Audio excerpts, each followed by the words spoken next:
أعوذ بالله من الشيطان الرجيم بسم الله الرحمن الرحيم الحمد لله رب العالمين والصلاة والسلام على سيدنا محمد وعلى آله وصحبه أجمعين سبحانك لا علم لنا إلا ما علمتنا إنك أنت العليم الحكيم رب اشرح لي صدري ويسر لي أمري واحلل عقدة من لساني يفقه قولي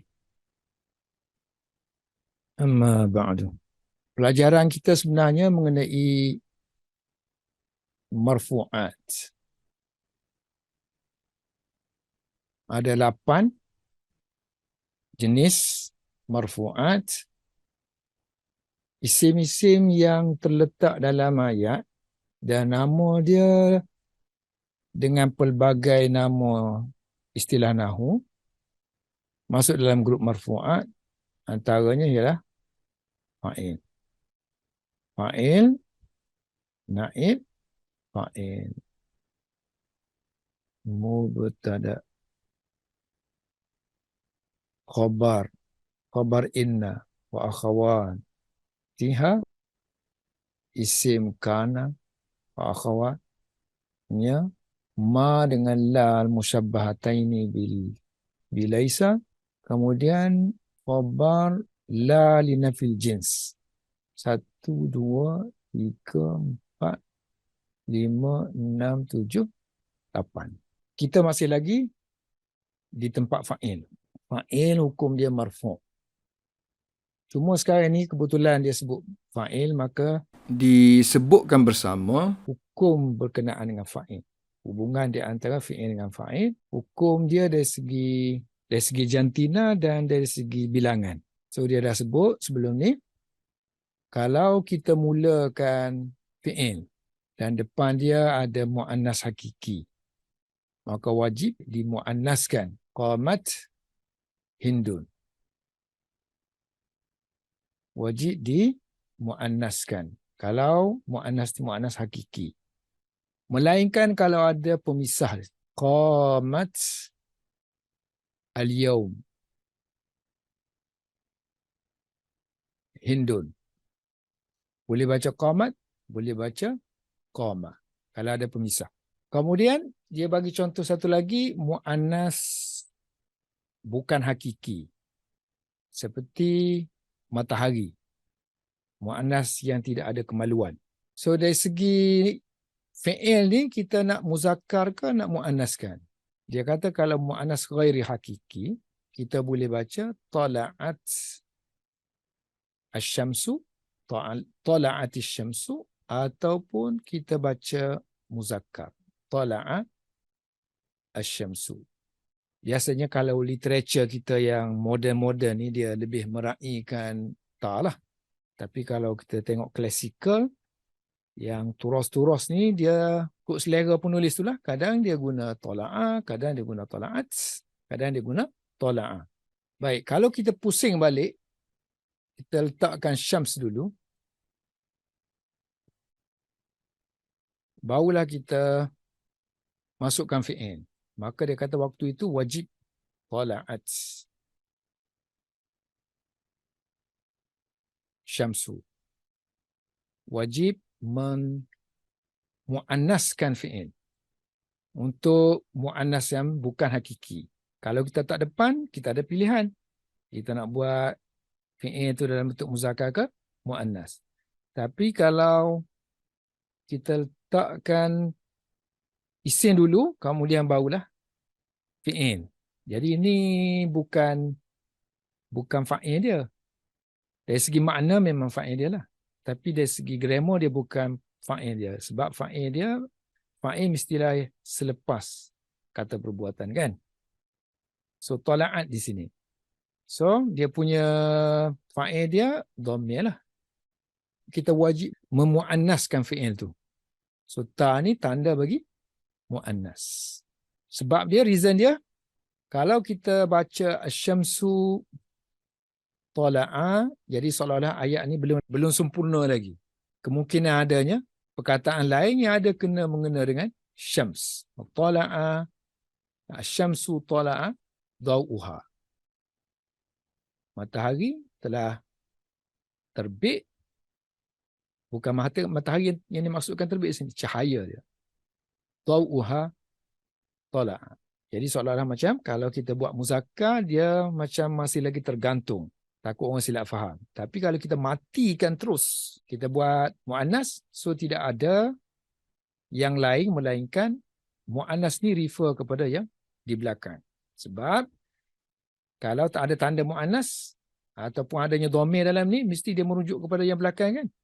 So yang belakang dia itu ialah mu'annas. Okey, sekarang ini bagaimana pula kalau kita ada jamak taksir? Kita ada jamak taksir. Rajulun, jamak dia rijalun. Jabalun, jamak dia jibalun. Imra'atun, jamak dia niswatun. So jamak taksir ialah jamak yang merombak bentuk mufrad dia. Dipecahkan bentuk mufrad dia sama ada dengan tambah huruf ke, ubah baris ke. Kalau muslimun, so bentuk ni kekal ni mufrad ni dengan kita tambah wanu aja. So ini bukan jamak taksir lah. Ini jamak muzakkar salim. Sama juga muslimah. Nanti bentuk ini dikekalkan dengan kita tambah alif ta kan, dengan menghazafkan ta marbuta. So jamak ni kita panggil jamak salim, masih lagi kekal, selamat. Salim artinya selamat lagi, tak pecah bentuk mufrad dia. Yang ni bentuk mufrad dia telah dipecahkan. So bila dipecahkan, so mana kita tak raikan lagi dia punya mufrad dia. Dah dipecahkan, so tak rai lagi bentuk mufrad dia, kita raikan semata-mata jamak dia. So jamak dia ni ada dua makna jamak dia. So jamak kita panggil dia jamaah.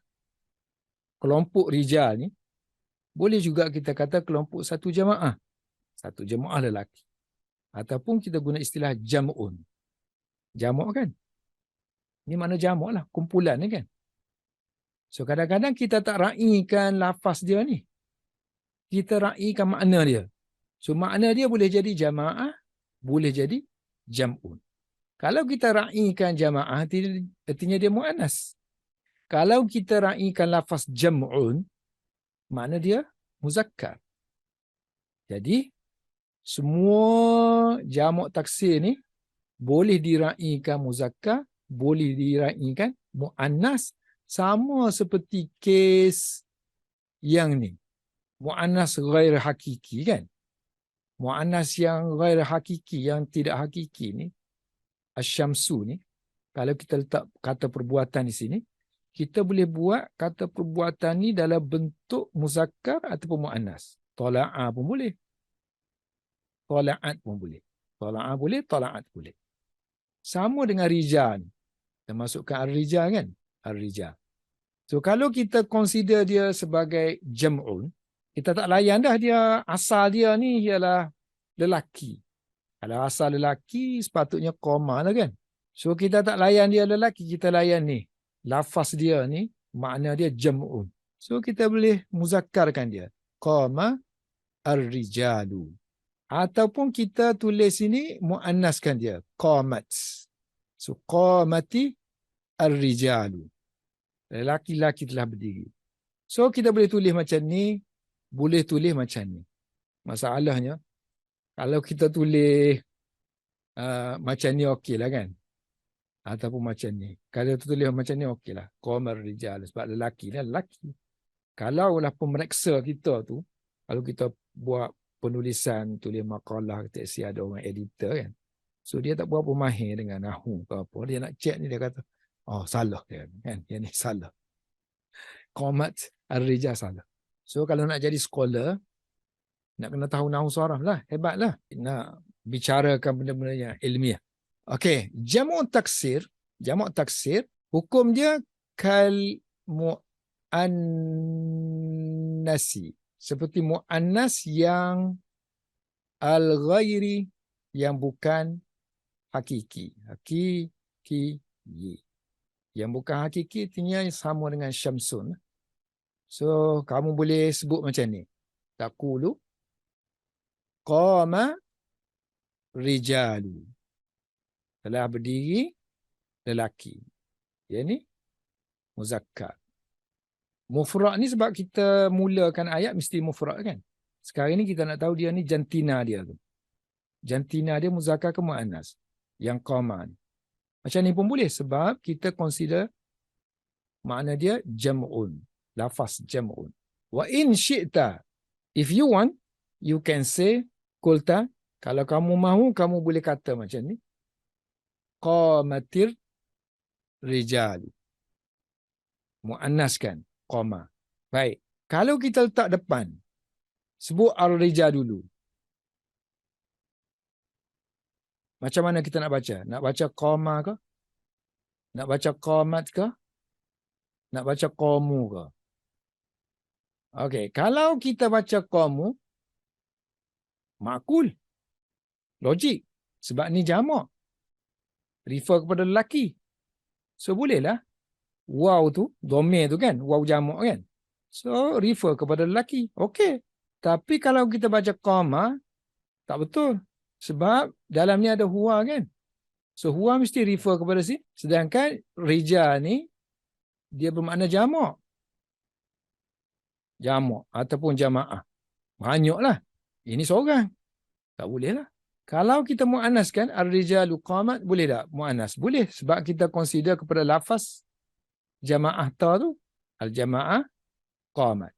War-rijalu. So kalau kita start dengan isim dulu ar-rijalu, maka kita boleh muannaskan dia qamat. Boleh. Wa yajuzu, boleh juga kita jamakkan dengan jamak muzakkar bagi fi'il. Ar-rijalu qam. Nanti kalau muannas ini an-niswah, tak bolehlah qamu. Dia kena kumna lah kan. Plural dia. An-niswatu kumna. An-niswatu qamat. Boleh? An-niswatu kumna. Boleh. Okey, satu lagi yang dia tak sebut sini, selain jamak taksir, kita ada lagi isim jamak. Isim jamak. Satu lagi isim jamak al-jins. Isim jam'i al-jins. Hukum dia sama jugalah hukum dia. Kalau isim jamak artinya ada perkataan jam'un, ada perkataan jama'ah. Dihukumkan dia jam'un ataupun jama'ah. Hukum fa'il dengan fi'il. Okey, yang ni yang kita sebut tadilah. Okey, yang ni kita sebut tadi. Tala'a asy-syamsu, tala'at asy-syamsu. Tala'at asy-syamsu, qamar rijalu, qamatir rijalu. Okay, jamak taksir dia bagi satu je contoh tadi kan. Untuk muzakkar kan. Kalau jamak taksir tu mu'annah pun sama juga. Qama al-hunud. Hunud ni jamak kepada hindun. Qamatil hunud. Boleh dua-dua. Ataupun kalau hindun tu jamak salim. Ini biar lagi, yang ni tak masuk dalam yang kita punya. Okey, yang syibih jamak. Ini syibih jamak artinya ini jamak, ini isim jamak. Isim jamak artinya dia pokok-pokok itu. Pokok-pokok. Lafaz tu mufrad, tapi makna dia pokok-pokok. Makna dia jamak. Kan? Asmara asy-syajaru. Boleh muzakkarkan dia. Boleh asmarati asy-syajaru. Sebab dia jamak kan? Makna dia tu jamak, so boleh jadi jam'un, boleh jadi jama'atun. Contoh tadi isim jamak kan? Satunya isim jamak. Contohnya syajarun. Syajarun. Pokok-pokok. Kalau kita kata pokok itu berbuah kan? So berbuah asmara. Asmara. Asmara. Kalau mu'annas akan jadi asmarat.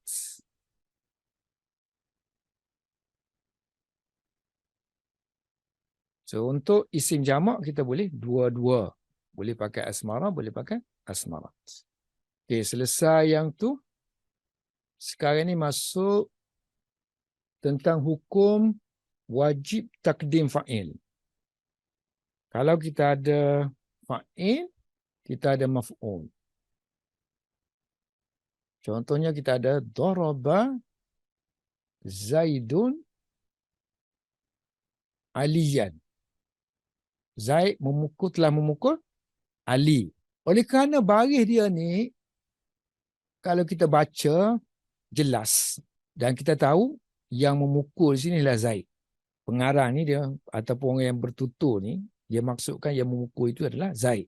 So bila dia maksudkan Zaid yang memukul, so dia akan mengdammahkan ataupun memarfu'kan Zaid.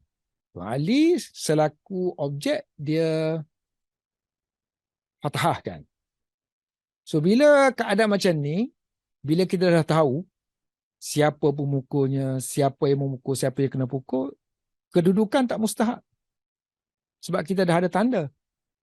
Jadi kita boleh juga tulis daraba Aliyan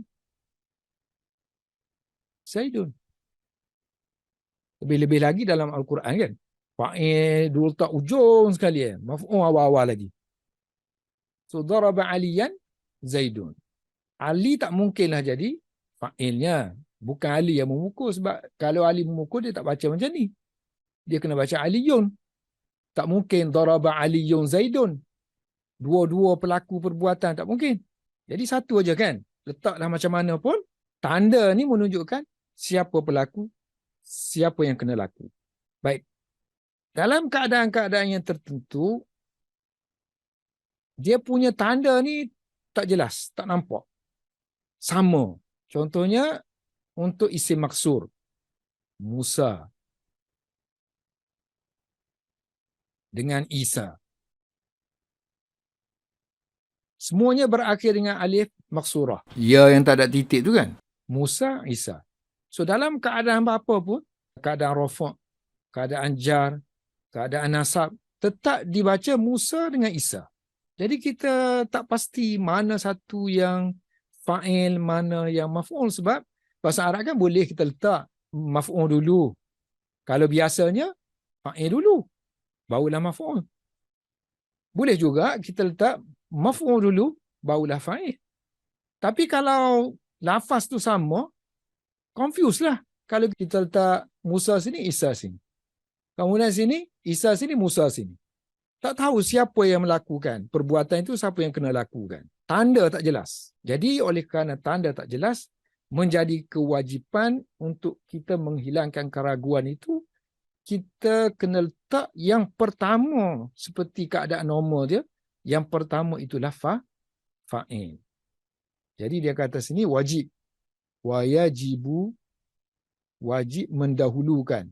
Takdimul fa'ili, mentakdimkan fa'il mendahului maf'ul.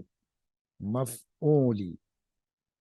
Iza kana, jika kedua-dua yakni fa'il dengan maf'ul ni jenis isim maksuraini, isim maksur, isim yang ada alif di belakang dia. Dan dikala itu kamu bimbang ataupun takut berlakunya keraguan. Wa khifta al-lubsa. Kamu takut berlaku keraguan. Orang silap sangka. Jadi, contoh dia, nahwu kamu kena kata macam ni. Daraba Musa Isa. Terjemahan dia hanya satu saja. Musa telah memukul Isa. Tak boleh. Isa telah memukul Musa. Mesti yang pertama itu adalah fa'il. Tapi, kalau sekiranya dua-dua tu isim maksur, tapi dari segi makna, fa'il satu aja. Kalau yang ni kedua-dua manusia. Kalau satu benda yang dimakan, satu benda yang makan. Satu yang makan, satu yang kena makan. Benda berbeza kan? Buah kan? So buah kita letak mana-mana pun buah, dia tetap buah lah. Kalau yang makan ni manusia ataupun binatang kan? So, tak mana-mana pun dia yang pemakannya. Takkanlah buah tu pergi makan binatang. Ataupun buah tu pergi makan manusia. So, kalau tidak meragukan, boleh diletak depan ke belakang. Wa yajuzu. Boleh. Harus takdimu, mendahulukan maf'uli. Maf'ul. Mengatasi fa'il. In jika lam takhafi, kamu tidak bimbang ataupun takut berlakunya lubsa. Kalau kamu tidak bimbang berlakunya keraguan di situ. Contohnya, nahwu akala, telah makan buah pir kan? Kum masra Yahya. Takkanlah buah tu makan Yahya. Mestilah Yahya tu makan buah tu. Buah pir. Okey, yang ni kan tak ada keraguan. Wa daraba amran Zaidun. Ni sebab ada baris kan? Tak ada keraguan lah. Kita letak depan. Daraba amran Zaidun. Bukannya Amar, oleh kerana letak depan Amar lah yang memukul Zaid. Bukan gitu. Kita tengok kepada baris. Di sini Zaid telah memukul Amar. Baik, hukum lain tentang fi'il dengan fa'il ialah tentang hazaf. Boleh tak dihazafkan fi'il, boleh tak dihazafkan fa'il. Ataupun kedua-dua sekali. Wa yajuzu. Boleh hasfu dihazafkan fi'li. Wa yajuzu hasful fi'il. Boleh buang fi'il. Haisu di mana kanat adanya qarinah.